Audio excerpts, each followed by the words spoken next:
I've heard stories of Retreat Road down in Cochrane, Alberta.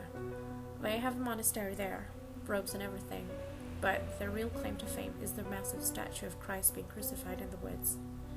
I've been there a few times, walked up the path with all the smaller statues beside it.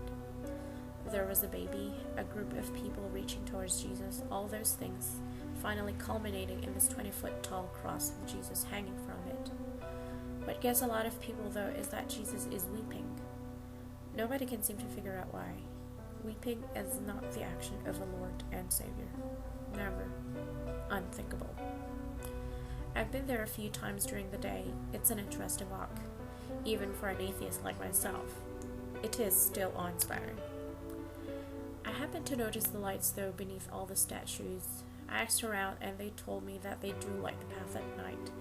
So I asked if I could come back then, but they told me that the path would be closed. Nobody would tell me why. Not one to follow the rules, I returned that night, and made my way over the fence and into the path. As I walked along the winding route to the large statue, I passed by the smaller statues, and they all seemed different. It was the angle of the light that hit them.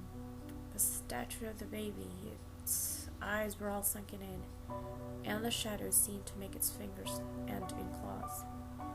The statue of the people reaching towards Jesus all looked dead, reaching towards Jesus with the shadows casting a look of horror on his face. Something about them really unsettled me. It was on a deeper level than just what they depicted now. I reached towards the statue of Jesus and gazed up at his face. I stood there for what felt like hours, just wondering why he was weeping. What for? What cause?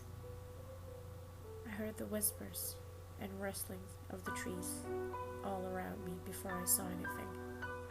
I gazed up at Jesus, looked deep in those stone eyes, and understood. That night, he was weeping for me.